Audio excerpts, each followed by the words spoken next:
Retrouvez 9h50 le matin avec Nature House, suivi diététique pour perdre ses kilos. Nature House, plus de 25 ans d'expérience dans la perte de poids.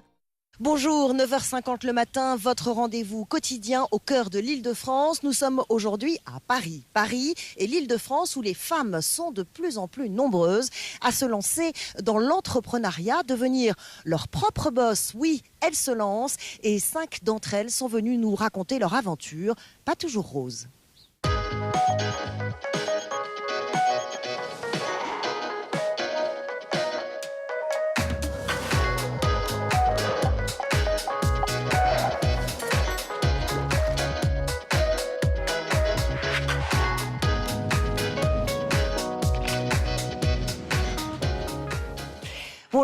Bonjour à tous et bienvenue sur le plateau de 9h50 le matin qui est installé aujourd'hui à Paris. Je veux changer de carrière et être à mon compte, je ne veux plus dépendre d'une hiérarchie, je veux me sentir libre, je veux faire ce que j'aime et je ne suis pas plus nulle qu'une autre ou qu'un autre. On est nombreuses, elles sont nombreuses les femmes à avoir ressenti ça un jour, à avoir ça qui nous passe par la tête, mais elles sont de plus en plus nombreuses aussi à sauter le pas, à franchir le cap, à se lancer, à créer leur propre entreprise. En Île-de-France, un tiers des nouvelles entreprises sont lancées par des femmes, en grande majorité des petites et moyennes entreprises. Pour 40%, ce sont des auto-entreprises. Alors pourquoi? Qu'est-ce qui motive ces femmes? Qu'est-ce qui les pousse? Qu'est-ce qui les freine aussi plus tard? Quel est leur modèle de développement, leur modèle de management? À quoi ressemble aujourd'hui ce qu'on appelle la she economy? Sur ce plateau, j'ai voulu accueillir 5 femmes. Alors, on peut dire que vous avez des profils à la fois semblables et en même temps très différents. En tout cas, vous allez nous livrer votre expérience avec les hauts et puis aussi les bas. Comment conjuguer l'entrepreneuriat au féminin. Delphine Rémy-Boutan, bonjour. Bonjour.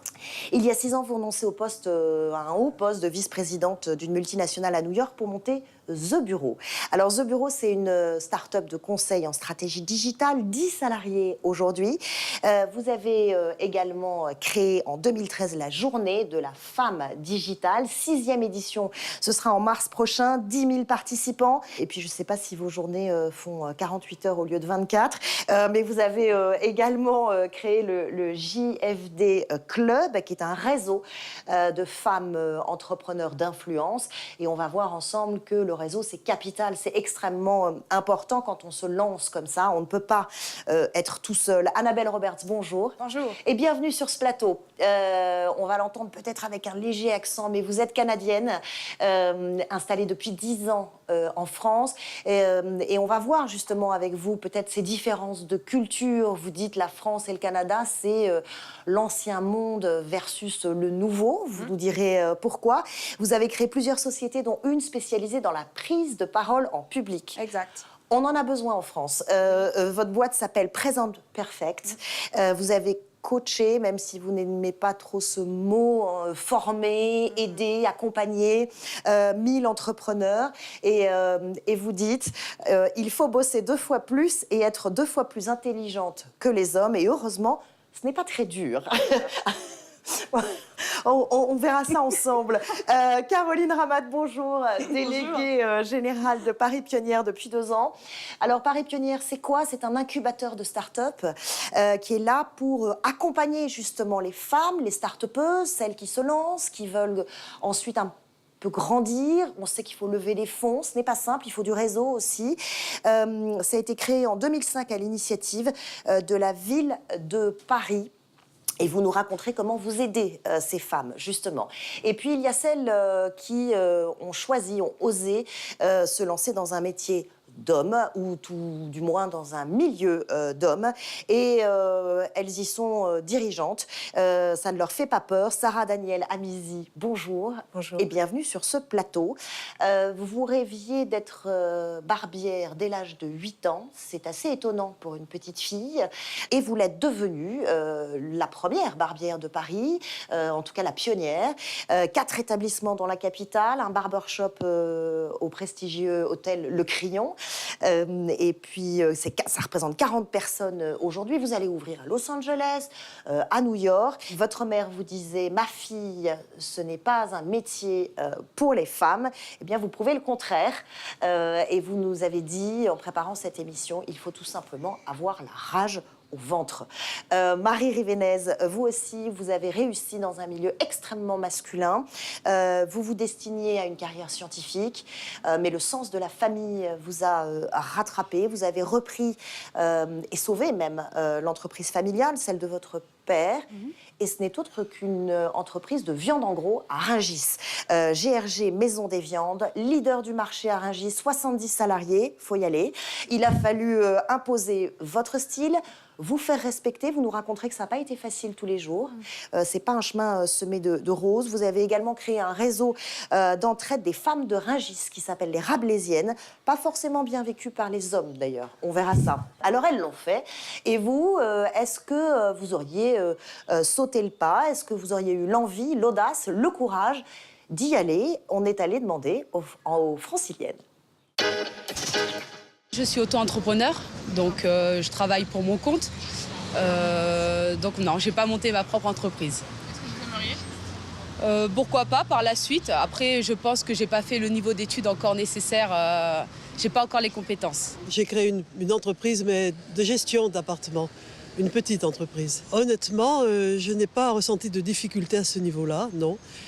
De même, autour de moi, je vois que ça se passe pas trop mal pour ma fille, pour d'autres personnes. Je connais beaucoup de mamans qui ont monté leur société parce que justement avec des contraintes familiales, de scolaire, de bébé, etc., c'est finalement plus facile de s'adapter. Et donc non, je pense que c'est pas plus difficile pour une femme. Je pense qu'au contraire, le fait de monter sa société, alors c'est un sacré enjeu parce que c'est beaucoup d'investissement, mais le fait d'être son propre chef, finalement, ça permet de s'adapter, de travailler quand on peut et comme on le souhaite. Alors, on l'a compris, hein, il faut du cran, il faut du courage et de l'ambition pour se lancer. Est-ce qu'on est chef d'entreprise ou est-ce qu'on le devient?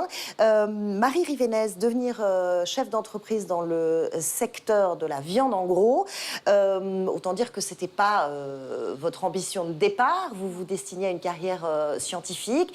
Et puis, vous décidez de reprendre l'entreprise de votre père. Finalement, c'est le sens de la famille qui vous a rattrapé et qui a fait de vous ce que vous êtes aujourd'hui? Oui, c'est exactement ça. J'avais même entamé ma carrière scientifique, donc j'ai dû l'abandonner pour faire perdurer quelque chose qui me tenait beaucoup à cœur, puisque mon papa était décédé et je ne voulais pas que disparaisse ce qu'il avait mis toute une vie à construire. Et vous n'avez pas eu peur, tout simplement? Je crois que quand on est chef d'entreprise et encore plus une femme, la peur, c'est pas quelque chose qu'on connaît. On est assez téméraire. C'est un moteur, vous diriez, plus? C'est un moteur, oui, l'envie de faire perdurer quelque chose de familial a été un vrai moteur. Et l'envie peut-être aussi de faire en sorte que la personne qui n'était plus à mes côtés continue à vivre. Et puis cette fière de vous, que vous dit votre entourage à ce moment-là? T'es folle, n'y va pas? Ou non, on est à tes côtés et on te soutient? Non, je crois qu'à ce moment-là, quand j'ai décidé d'y aller, tout le monde m'a regardée soit avec condescendance, soit avec peur pour moi. Je pense pas qu'il y ait beaucoup de gens qui aient imaginé que ça pouvait fonctionner. Donc certains ne m'ont rien dit en se disant bon, elle fera sa propre expérience, mais non, je crois que j'étais un peu seule sur ce coup-là. Sarah Daniel Amizi, c'est en regardant votre grand-père se raser que vous avez eu la vocation, l'envie d'être barbier. Une petite fille de 8 ans qui rêve de devenir barbière, c'est franchement pas très commun. Je vous l'accorde, c'est pas commun du tout. Je pense que quand on suit une émotion qui naît en vous, c'est-à-dire une passion, il n'y a pas de limite. On se donne les moyens beaucoup plus que si on est à se dire voilà, je veux faire des études et puis je verrai après. Pas du tout, c'est là, ça vous habite. Et puis l'opposition des uns et des autres vous donne encore plus de force pour vous dire, mais si, je vais y arriver et je vais le faire. Vouloir avoir une vocation, avoir une passion, c'est une chose, mais devenir chef d'entreprise à son propre compte, c'en est une autre. À quel moment vous avez eu la force et vous vous êtes dit, j'y vais et j'y vais toute seule? Mais il y a eu un concours de circonstances aussi qui a donné lieu à ça. C'est tout simplement mon ancien maître d'apprentissage qui a voulu vendre son salon. Et à ce moment-là, j'avais le choix soit de continuer à être salariée, soit de m'installer à mon compte. Et je me suis juste posé la question de me dire, attends, t'es pas plus bête qu'une autre, donc allez, vas-y, lance-toi. Et puis à partir de là, vous allez voir les personnes concernées, un banquier, un comptable, et vous dites, voilà, je veux pouvoir créer quelque chose qui me ressemble, et puis surtout, créer un univers qui n'existe pas pour ces messieurs, à travers le regard d'une femme. À travers le regard d'une femme. Annabelle Roberts, vous êtes née au Canada.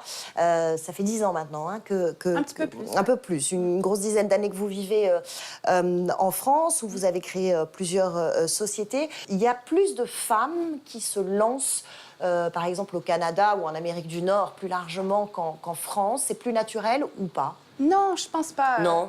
Je pense que on se lance dans l'aventure si on se sent le besoin. Homme, femme, pareil. Et donc j'ai pas les statistiques sur la main, sur la main. Mais je sais plus. En main. En main. Mais je suis sûre que ça sera à peu près pareil. Non. Vous êtes vous-même petite fille et fille d'entrepreneur. Vous avez la fibre du chef d'entreprise déjà dès le départ en vous, ou ça a grandi un petit peu plus tard? Non, je suis pas. Je pense que c'est un fibre. Donc moi j'ai toujours senti ce fibre en moi. Donc déjà je ne supportais pas d'avoir un chef. Donc j'étais juste j'étais ingérable. D'accord, et je comprenais pas pourquoi j'étais ingérable, mais c'est parce que j'étais fondatrice, j'étais entrepreneur, c'était fait comme ça, mais je ne savais pas en fait. Donc vous avez besoin d'être indépendante? Non, j'ai besoin d'être le chef. C'est tout. Et il y a plein de femmes Vous êtes une boss, quoi. Voilà, je suis un boss, quoi. Et so what? Et il y a plein de femmes qui osent pas le dire, mais moi je suis un boss, je suis un alpha. Je suis l'aînée de 10 enfants, donc j'ai toujours été un peu comme ça. Donc je ne savais pas que je pourrais être entrepreneuse, mais le jour où j'ai découvert ça, mais oui, en tout cas, vous n'avez pas froid aux yeux, ça se sent. Delphine Rémy-Boutan, carrière classique, notamment chez IBM, avec une très belle ascension. Et puis un jour, vous bifurquez et vous choisissez l'entrepreneuriat dans le digital et d'en être la boss. Alors, comment on switch comme ça? Comment on se dit, allez, moi, les grosses boîtes, les grosses hiérarchies, stop, je me lance. Moi, j'ai toujours été fascinée par la technologie, parce que d'une idée peut devenir une réalité. Et c'est vrai que c'est un univers qui est encore, malgré tout, très, très masculin, mais on en reparlera. Oui, bien sûr. Et je pense qu'on peut aujourd'hui se dire on a des carrières qui sont des carrières intrapreneur / multiple, prof de yoga / entrepreneur. On n'a plus des carrières comme ça. Mais ce qui est intéressant dans votre parcours, c'est que de passer d'une grosse boîte hiérarchisée à je deviens mon propre boss, vous étiez malheureuse dans les grosses hiérarchies, vous vous sentez beaucoup plus heureuse et beaucoup plus épanouie aujourd'hui? J'étais très heureuse et j'ai tout appris et j'étais très heureuse de quitter et de créer mon entreprise. Mon seul regret, c'est pas de l'avoir fait plus tôt. Mais peut-être vous n'étiez pas prête. Sans doute. Et je pense que chaque moment de la vie est un moment, en fait, qui prépare celui d'après. Et c'est ça l'optimisme de la volonté. Bien sûr, c'est des chapitres qui s'écrivent les uns après les autres. Il faut quand même y aller. À un moment donné, relever ses manches, se lancer, malgré la peur, malgré les clichés aussi, parce que les freins sont nombreux autour de nous. Il faut grandir. Est-ce que c'est plus difficile pour une femme que pour un homme? Quels sont les freins? Romane Colas et Maxime Guyot sont allés demander leur avis, toujours aux Franciliens et aux Franciliennes. Difficile, mais vu que je ne suis pas pour la victimisation, c'est donc 10 fois plus intéressant d'être une femme dans une entreprise, puisque le challenge est plus grand. Ouais. C'est plus difficile déjà à cause de blocages qui existent dans la société, mais il y a aussi le fait que, bon, vu la fonction traditionnelle de la femme, de s'occuper du foyer, elle a moins de temps et moins d'énergie à consacrer à sa vie professionnelle. Les enfants, maintenant, il existe quand même des structures pour les accueillir. Après, il faut avoir la chance d'avoir des proches pour les garder. Pourquoi ce seraient les femmes qui feraient en sorte que les enfants aient une solution? Les hommes aussi peuvent chercher. Oui, les hommes peuvent s'occuper autant des enfants que des femmes, bien sûr. Ça peut paraître difficile parce qu'effectivement, on rentre dans un milieu où on a plus l'habitude de côtoyer des hommes, où semble-t-il, il y a plus d'hommes.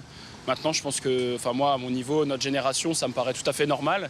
Et il faut encourager ce genre de démarche. C'est tout à fait normal qu'il y ait de plus en plus de femmes qui montent leurs entreprises. Et c'est d'autant mieux puisque ça va permettre d'avoir une autre vision des choses, très certainement, que la vision qui est très masculine ou phallocentrée qu'on a actuellement. C'est un problème de légitimité, en fait. Sommes-nous légitimes dans l'entreprise, en tout cas, pour prendre des décisions dans une entreprise et mener des hommes et des femmes, ou est-ce que nous ne le sommes pas? Nous, en tout cas, contrairement aux hommes, il faut qu'on le prouve. Voilà, il faut être légitime et il faut le prouver. On voit bien que l'un des premiers freins, c'est la culture, les mentalités, et ça pèse lourd. C'est inscrit depuis très longtemps dans nos sociétés. Marie Rivénès, vous nous avez dit, en préparant cette émission, je ne m'étais même pas posé la question d'être une femme, mais j'ai déchanté. Il vous a fallu du temps pour vous imposer à Rungis, et pour que l'on s'en rende mieux compte, on vous a suivi au quotidien. Reportage de Floriane Olivier, à Rungis, évidemment. On va passer au milieu des carcasses de bœuf, là. Ça va, Alex? Au bout, on arrive à la découpe. 6h du matin, au pavillon des viandes. Comme chaque jour, Marie Rivenet va à la rencontre de ses salariés qui ont travaillé toute la nuit. Elle examine les carcasses qui viennent d'arriver. Vous voyez les petites marques blanches? C'est le gras qui a pénétré le muscle. Et c'est du gras qui va donner un goût extraordinaire à la viande. Quand on voit un beau morceau comme ça, on l'imagine dans son assiette. Donc forcément, ça passionne. La jeune femme d'à peine 40 ans a repris l'entreprise familiale à la mort de son père, il y a une dizaine d'années. Pourtant, avec un doctorat en psychologie en poche, rien ne l'y prédestinait. On est sur une charolaise, Sacha? Ah oui. Quand tu venais avec ton père, oui. Tu n'aurais jamais pensé qu'un jour tu commanderais à la maison Gerger et que tu venais passionné de ce métier. Non, c'est vrai. Ton père était un homme qui était très courageux, vaillant, ambitieux. Qu'est-ce qu'il a comme qualité, ton père? Sanguin. Oui, sanguin et amoureux de son métier. Mais rien n'a été simple pour Marie. Difficile de faire sa place dans un univers si masculin. C'était très violent, très dur. Il m'a fallu quelques années pour apprendre les codes et puis aussi pour démontrer que j'étais pas juste une petite nana sortie de nulle part qui se mettait dans les chaussons de son papa. Une grosse cuisse que j'ai préparée pour ton gros client. D'accord. Et là, tu es en combien en poids là? 90 kilos. Une vieille mentalité aussi, des vieux réflexes un peu macho, il faut le dire. Il y a des clients qui n'acceptent pas de trop. C'est vrai que dans le cœur de Rungis, les femmes, elles ont toujours un peu plus de mal.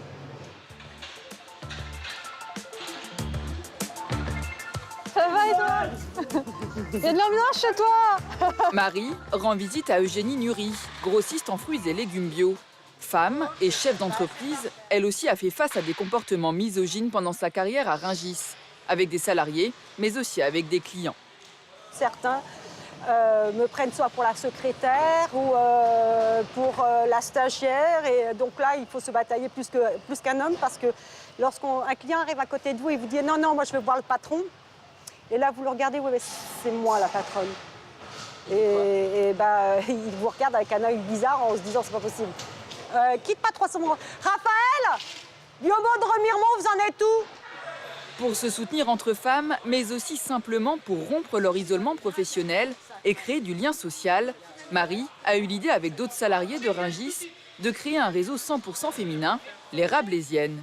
C'est une sorte de famille, en fait. C'est-à-dire que quand on a nos petits soucis ou des questions, comment gérer des salariés, parce qu'on a quand même une majorité d'hommes.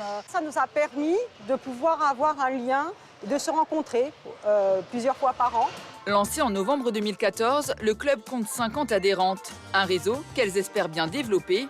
Aujourd'hui, sur les 12 000 employés présents à Rungis, 4 000 sont des femmes. Il a fallu que je prouve que je n'étais pas simplement une petite nana. On l'entend hein, dans ce reportage, ça a été violent. Ça a été vraiment dur. Racontez-nous pour qu'on se rende compte quelques épisodes, quelques réflexions qu'on vous a faites. À vous, la femme qui venait perturber finalement ce milieu d'hommes. Il faut que je fasse une sélection. Alors il y a les réflexions qui sont, enfin il y a plutôt des comportements où lorsqu'on rentre dans le bureau et que vous avez votre expert comptable qui est à côté, qui est un homme, la personne qui ne vous connaît pas, il rentre, il se dirige, il veut voir le patron et il se dirige vers l'expert comptable. Ça m'est arrivé plein de fois. Bon, ça m'est encore arrivé récemment, mais. Bon, ça, c'est un a priori, on sent que c'est ancré. Après, ce qui a été particulièrement difficile à Rungis, c'est qu'il y a un langage, spécifique, parfois un peu brutal, un peu grivois aussi. Donc, ça m'a un peu choquée au démarrage. Bon, maintenant, je me formalise plus parce que j'ai pris l'habitude, mais... oui, comment mais vous avez résisté? Parce qu'au départ, vous avez parlé d'expériences douloureuses quand même. Ouais. Il vous est arrivé de vous mettre en colère, vous avez décidé de répondre, de ne pas répondre. Comment on se défend? Comment on s'impose? Ouais, j'ai essayé plein de trucs, tout ne marche pas. Hein. La colère, ça ne marche pas. C'est-à-dire essayer d'imiter les hommes, ça ne marche pas du tout. Ce que j'ai remarqué, c'est que je m'étais ridiculisée à chaque fois que je m'étais mise en colère, donc j'essaye de ne plus me mettre en colère. Oui, parce qu'on se dit, elle est hystérique. Exactement. Voilà. Ouais, c'est ça. On se dit, elle est hystérique. Donc, ce qui marche bien, c'est de laisser la personne parler et déballer tout ce qu'elle a, si jamais il y a un conflit avec des sous-entendus machistes. Et puis ensuite de recadrer, mais avec beaucoup de calme. Mais sur la durée, la seule chose qui fonctionne, enfin qui a fonctionné pour moi, c'est le résultat. C'est ça. C'est-à-dire qu'au bout de 2 ans, 3 ans, 4 ans, 5 ans, 6 ans, elle est encore là. Vous êtes crédible. Vous avez fait vos preuves. Oui, c'est ça. Ouais. Alors, c'est vrai qu'on est un peu dans le syndrome de la bonne élève. Bien sûr. En tant que femme, on est vraiment pas mal, je trouve, dans cette logique-là, à attendre d'avoir du résultat pour s'autoriser le fait de s'imposer. Je pense que je suis un peu rentrée dans ce schéma-là, effectivement. Ouais. Sarah Daniel Amizi, faire ses preuves pour être acceptée, ça a été votre parcours aussi dans un milieu extrêmement masculin, qui en plus est un métier de contact avec les hommes, puisqu'on travaille sur la barbe. Donc, vous avez, ressenti et vécu aussi des humiliations, des difficultés Alors, ressenti, oui, mais je suis toujours partie du principe que, au fond, est-ce que nous, les femmes, on n'a pas une petite part de responsabilité qui amène justement à dire, non pas, là, en face de moi, j'ai une compétence, mais un sexe. Et je l'ai toujours dit à tous ceux qui me renvoient ça, pour moi, la seule différence qu'il y a entre un homme et une femme, c'est le muscle. Et ça s'arrête là. Et pour être barbière, il n'y a pas besoin d'avoir un muscle. En tout cas, si, mais pas aux proportions qu'on peut l'imaginer. Donc, j'ai toujours balayé ça. C'est un élément extrêmement important et fort que de renvoyer aux autres en disant « Attention, on ne parle pas de sexe, mais on parle de compétences. Et c'est quelque chose qui met en valeur justement les personnes. Et c'est là où je dis vraiment, et j'insiste sur le fait, est-ce que quelque part, au fond, nous, les femmes, on ne laisse pas place à ça? On arrive en disant, voilà, je suis une fille, mais je sais faire. Non, il faut oublier le sexe. Je sais faire. Point barre. Je sais faire, point barre. Donc c'est aussi notre attitude qu'il faut faire évoluer. Oui, Annabelle Roberts, on l'a dit, vous avez un double regard avec cette nationalité canadienne. Et vous avez cette phrase que je citais en introduction de l'émission, avec un sourire, bien sûr. Il faut bosser 2 fois plus et être 2 fois plus intelligente que les hommes. Heureusement, ce n'est pas très dur. C'est de l'ironie, c'est de la lucidité, c'est quoi? Ouais, c'est un peu de l'ironie, parce que... enfin, c'est un peu de l'ironie, un peu non, hein, mais c'est juste que... bon, il y a une raison pour laquelle on est 80% de femmes chez nous, hein, c'est juste parce que... Voilà. Mais moi, je trouve que, comme elle vient de dire, Sarah, à la fin de la journée, pour quelqu'un qui fait du business, il y a langage commun, c'est des résultats. Basta. Donc, quelqu'un qui produit des résultats, c'est quelqu'un qui a un place chez moi, et puis c'est tout. Hein. Donc, au début, j'ai envie de dire que c'était un petit peu plus dur parce que moi aussi, dans ce que je fais, des gens qui coachent des hommes et des femmes politiques, etc., c'est principalement des hommes. Hein. Moi, j'arrive, je parle à peine français, j'avais 28 ans à l'époque. J'avais fait 800 € de chiffre d'affaires. Il fallait aller le convaincre. Hein. Mais je savais que j'avais cette compétence en moi et je savais que je pourrais dégager des résultats. Et donc, basta. On voit bien que c'est une question d'éducation parce que même dans le milieu de la tech, où on pourrait croire qu'avec la nouvelle génération, c'est un milieu où on avance sur ces questions du sexisme, il n'y a que 21% des startups qui sont fondées par les femmes en Ile-de-France, à Paris. Le frein, il vient d'où? Il vient dès l'éducation. En fait, moi j'ai envie de dire que quand vous tapez sur Google et vous tapez femme et CEO ou présidente, le premier modèle qui tombe, c'est Barbie CEO. Et en fait, tout est là. Dans tous les exemples que vous avez donnés, il y a des pères, certes, il a fallu se battre pour s'imposer, mais tant qu'on n'aura pas des mères et des tantes entrepreneurs, qui vraiment, en fait, la transmission, vous l'entendez bien, le rôle modèle, c'est pas... J'adore Sheryl Sandberg et je suis tout à fait d'accord avec tout ce qui est dit, mais en fait, les femmes apprennent par l'expérience. Et parce qu'elles sont extrêmement concrètes, eh bien, elles ont besoin vraiment d'avoir un accompagnement très fort dès le démarrage, de dire qu'on va rattraper un peu ce développement de culture entrepreneuriale. Et les rôles modèles qui nous inspirent sont très importants. Sont très importants et les rôles modèles également du quotidien, donc fréquenter des entrepreneurs, femmes, les réseaux de networking, la sororité au démarrage, pour apprendre comment on a fait, et la représentation mentale est très importante. C'est possible de le faire. Ce que vous dites, c'est pas seulement les grosses big boss qui ont réussi, c'est de rencontrer des femmes comme vous. Exactement, qui sont entrepreneurs de leur vie déjà, parce qu'il y a vraiment une question de passage à l'action, et après entrepreneurs qui sont mamans, qui sont... Oui, je veux dire, maman ou pas maman, je veux dire, comment est-ce qu'on le fait, comment est-ce qu'on se représente de passer de 0 à 1. Et donc, nous, en tout cas, ce qu'on a fait, c'est qu'on a plus de 400 femmes qui ont monté leur entreprise. Mais en fait, le résultat, c'est qu'effectivement, on est une capitale européenne des start-upeuses en 12 ans, mais le reste de la France reste bloqué à 10%. La moyenne mondiale est à 15% dans le monde des start-up, qui est le monde de l'avenir.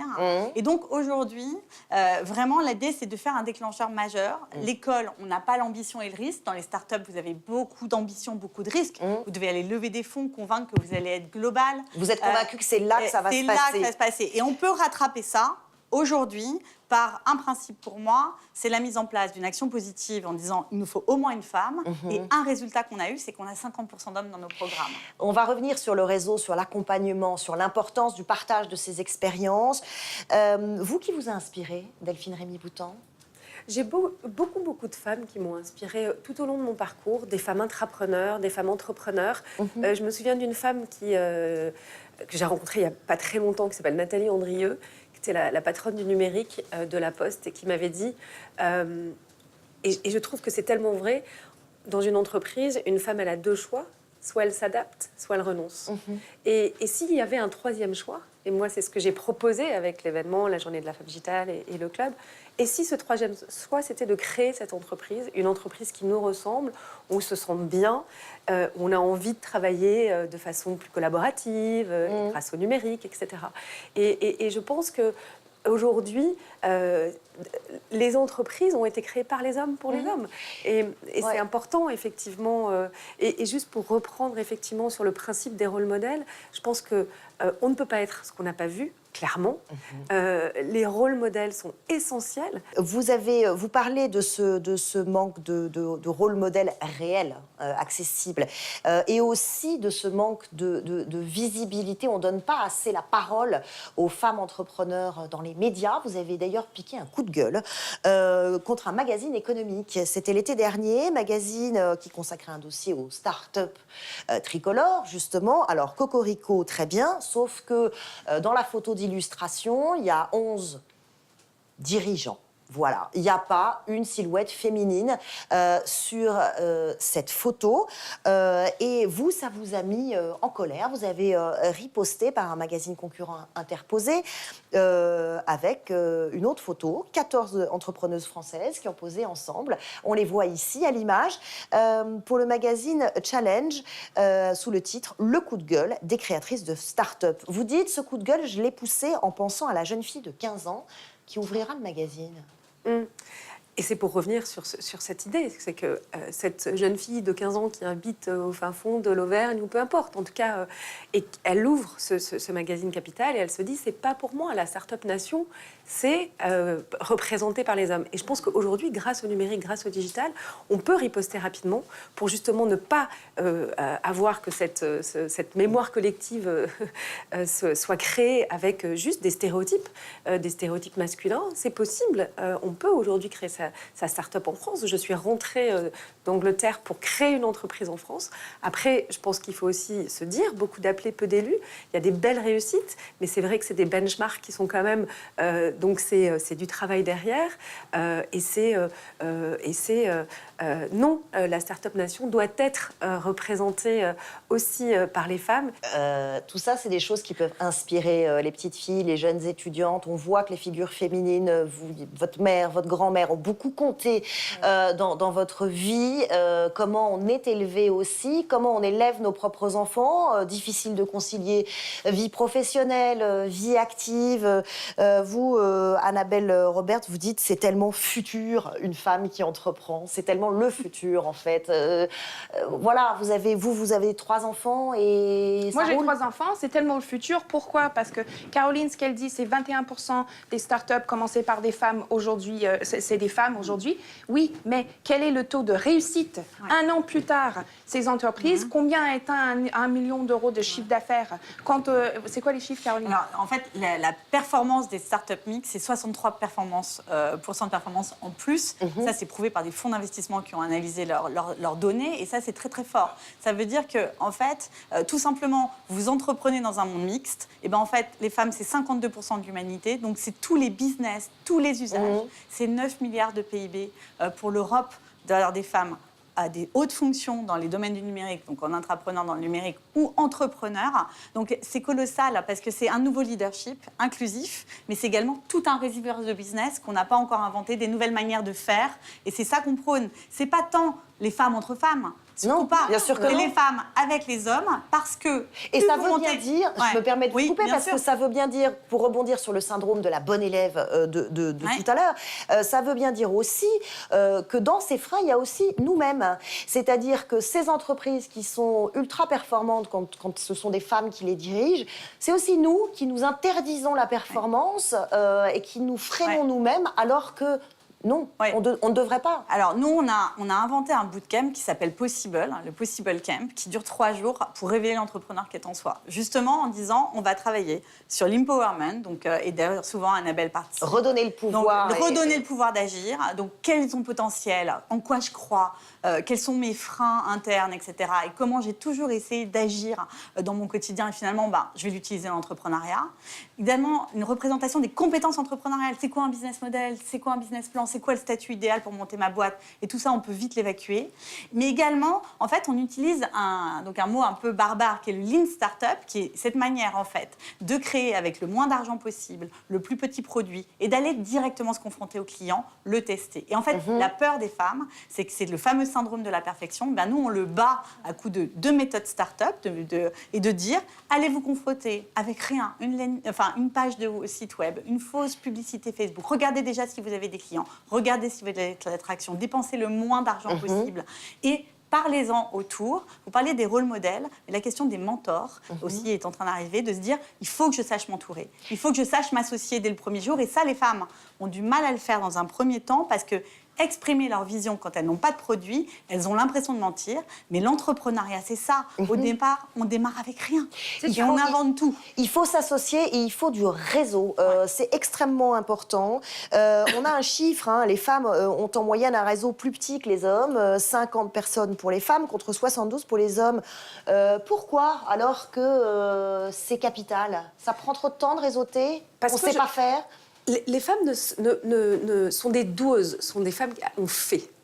Et on n'ose pas montrer. Les hommes sont très forts à ça. Pour montrer leurs pectoraux, oui. Et nous, il faut le faire savoir, il faut communiquer. Et il faut rencontrer des gens. Un réseau, ça se crée, ça se travaille pendant des années.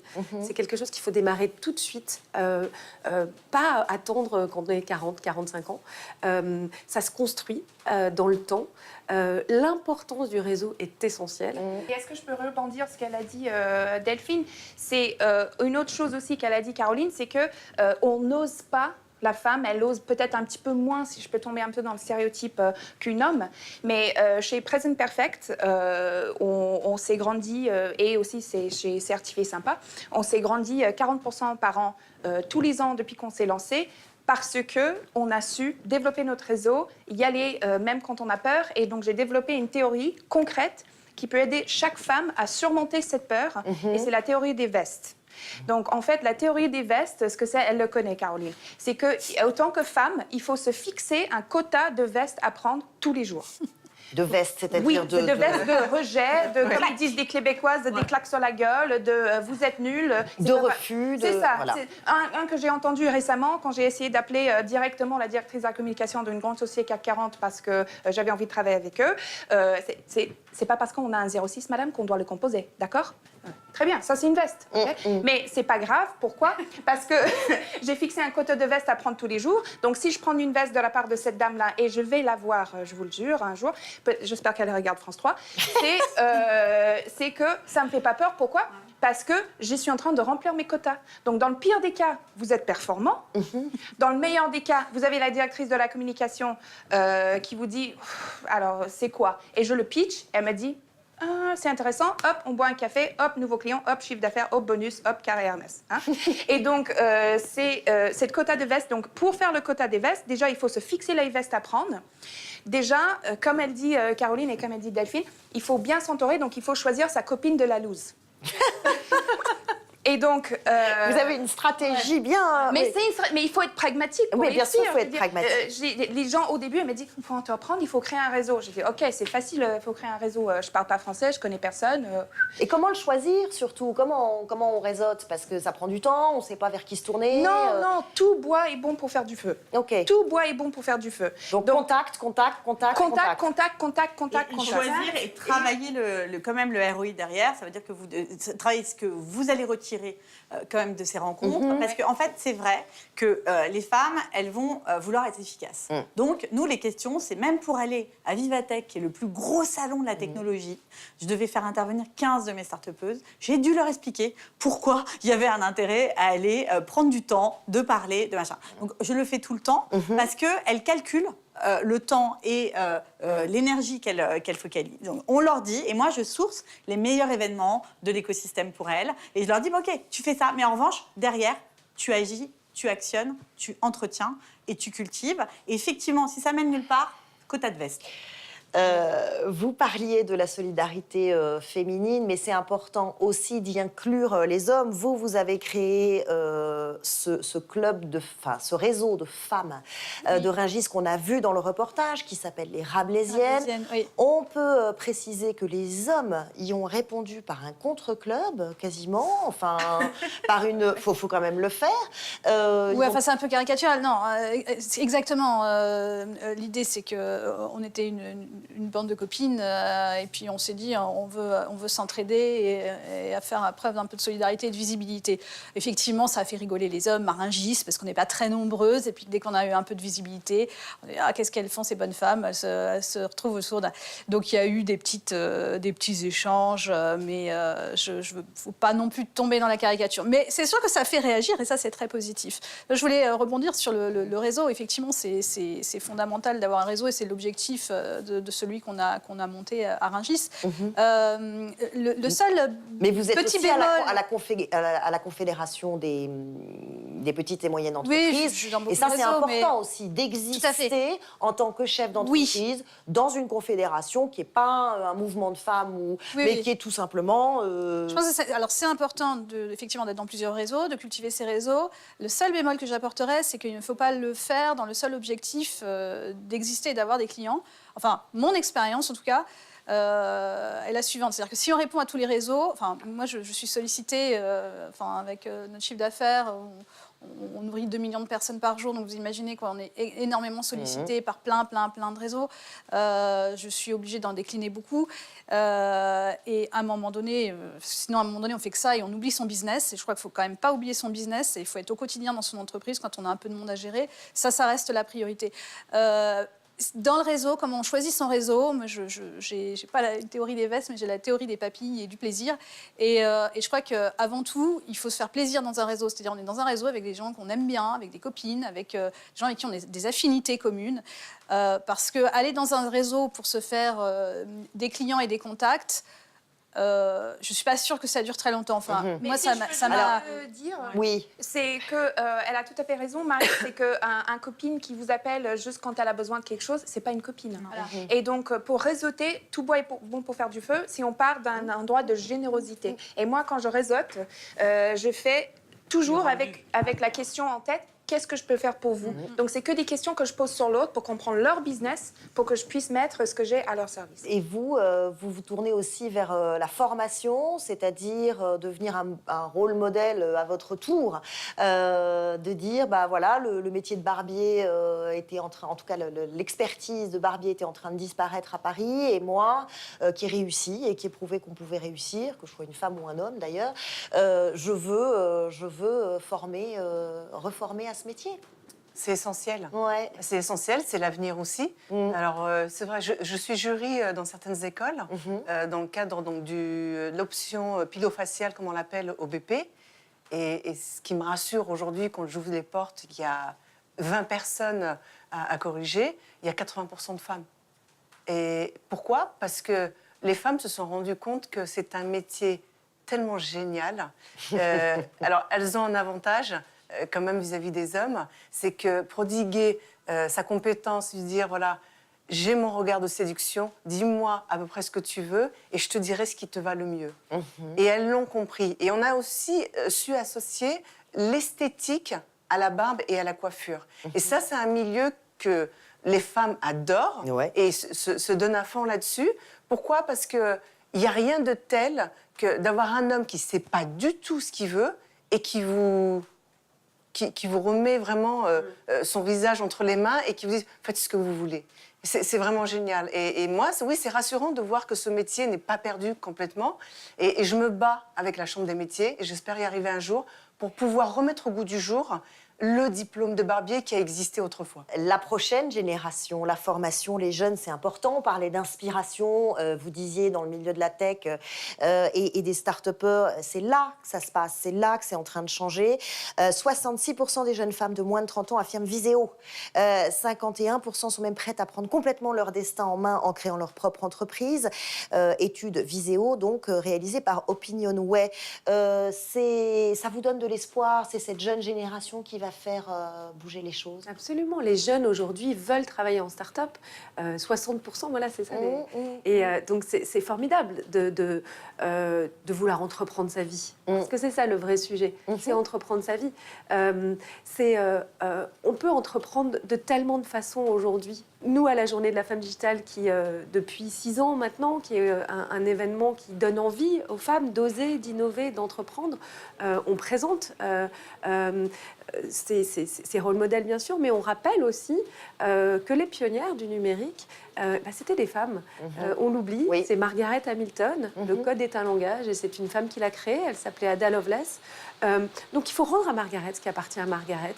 Le numérique, c'était nous. Donc, ce secteur qui représente le futur ne peut pas s'inscrire dans l'inégalité. Et je finirai juste sur un point, l'intelligence artificielle qui va faire disparaître les emplois des métiers. Clairement, on le sait. C'est une bonne nouvelle pour l'humanité, mais il faut s'y préparer. Et pour ça, il faut que les femmes soient aussi aux manettes de ces intelligences artificielles. Parce que sinon, les robots qui ont été créés, imaginés, tous ces algorithmes biaisés uniquement par des hommes, feront que l'intelligence artificielle de demain sera encore stéréotypée. On arrive à la fin de cette émission. Un tout dernier mot rapidement.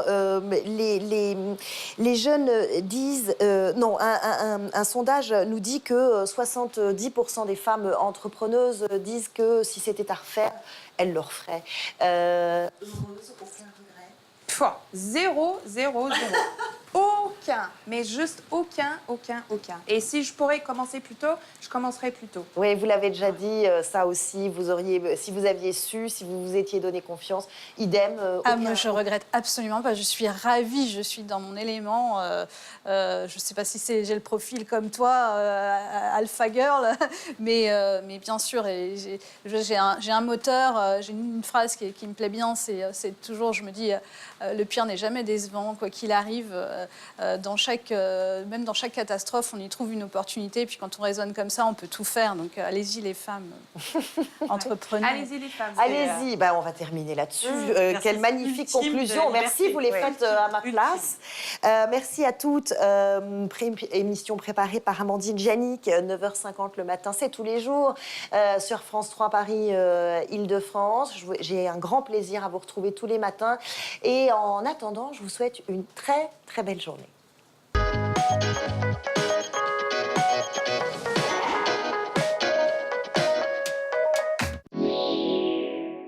C'était 9h50 le matin avec Nature House. Suivi diététique pour perdre ses kilos. Nature House, plus de 25 ans d'expérience dans la perte de poids.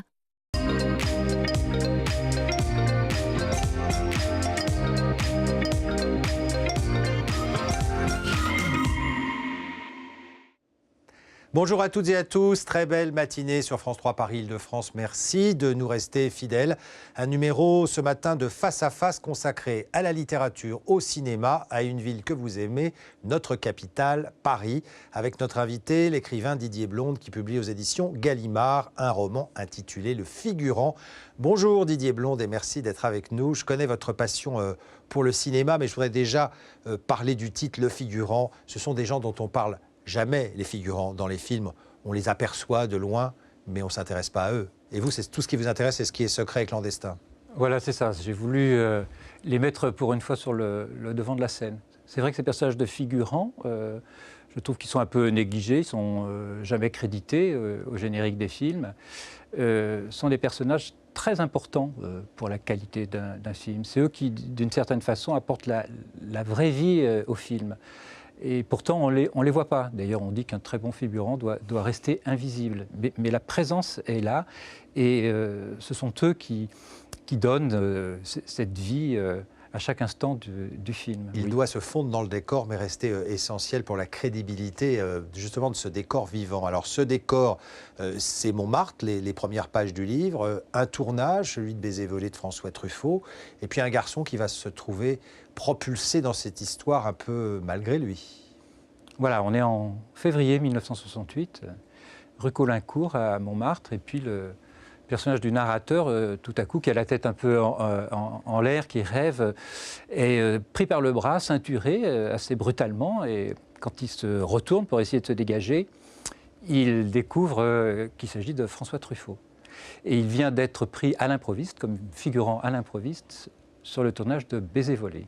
Comment est-ce que vous avez imaginé le départ de cette histoire et surtout, quel est le romanesque de cette situation? Parce que le film, finalement, devient un peu un prétexte et est un peu au second plan parce qu'on va s'attacher à des personnages qui sont justement des anonymes. Oui, ce que je raconte, c'est le tournage de Baiser volé, en fait. Ce qu'on ne voit pas, ce qui est un peu la coulisse du film, le hors-champ. Quand on voit le film, on peut, c'est comme ça que moi je le vois, surtout en s'intéressant aux décors que je connais bien, qui me sont familiers, aux personnages de figurants, à tout ce qui se passait, qu'on peut essayer de reconstituer. Je trouve que c'est un tremplin formidable pour l'imaginaire. On a l'impression que vous rentrez dans l'écran, dans la pellicule, pour aller voir ce qu'il y a, mais au 4e, 5e, 6e plan, même avec une image arrêtée. C'est ce qui vous obsède, c'est de décortiquer tout ce qu'il y a dans l'image. Voilà, quand on fixe l'image, quand on l'arrête et quand on s'attache à un coin, un angle, un objet, un élément du décor, on s'aperçoit que ce sont presque des micro-scènes de cinéma. Et c'est à nous, spectateurs, de pouvoir les enchaîner, se demander qui étaient ces personnes, ces personnages, qu'est devenu ce décor. Et pour ça, Baiser volé est un film qui est particulièrement intéressant parce qu'il y a plusieurs histoires qui sont racontées en même temps. Vous savez, en arrière-plan, en février 1968, c'était l'affaire Langlois, les manifestations. Et Truffaut avait pris la tête de cette manifestation de solidarité à l'égard de Langlois.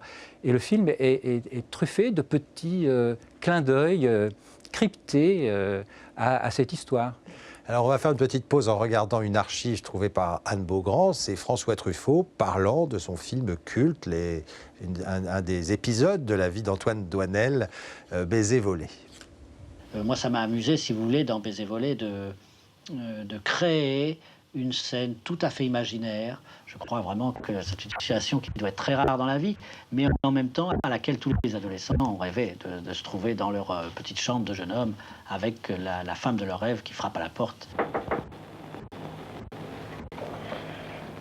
Qu'est-ce que c'est?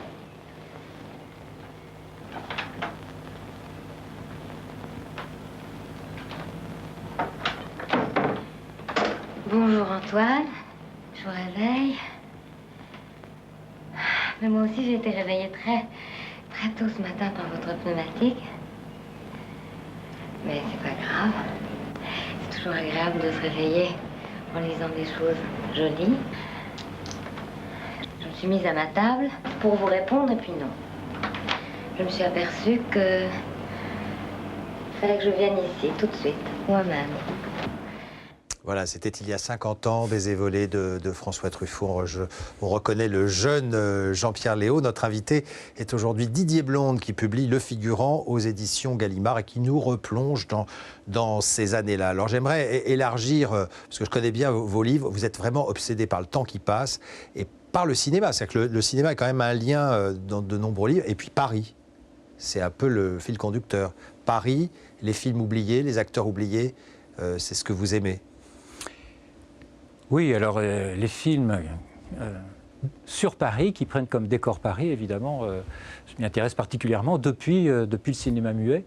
D'ailleurs, il est très intéressant de voir que la nouvelle vague, au fond, et Truffaut et Baiser volé en est un excellent exemple, a renoué avec le décor naturel parisien, tourné dans les rues de Paris, qui avait été abandonné depuis l'époque de Muet, parce qu'on trouvait déjà ça à l'époque des films de feuillade, ce qui en fait pour nous le prix, l'émotion, c'est-à-dire qu'on voit ça et le cinéma. Et après on est allé dans les studios, c'est ça? Oui, oui, essentiellement. Et donc là, on a une espèce de documentaire qui est présent en même temps, derrière l'action qui nous est présentée et qui pour moi en fait tout le prix. Parce que tout film est historique, il enregistre une seconde.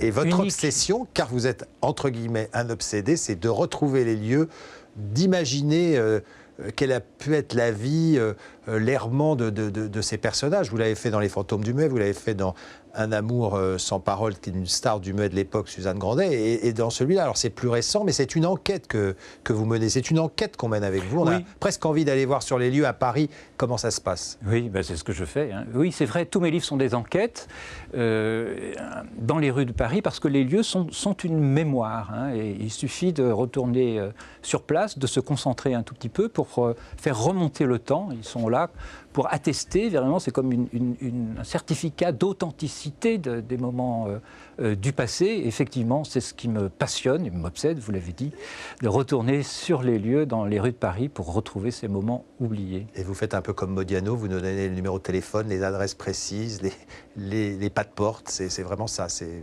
Voilà, très précis. Des indices. Autant, je veux dire, les personnages un peu disparus, oubliés, sont un peu fantomatiques, autant les repères, les lieux ont besoin de ces précisions. Merci beaucoup Didier Blonde d'avoir été l'invité de ce numéro de Face à Face. Je rappelle ce très beau livre, Le Figurant, qui vient de paraître aux éditions Gallimard. Très belle journée à vous et merci de nous être fidèles.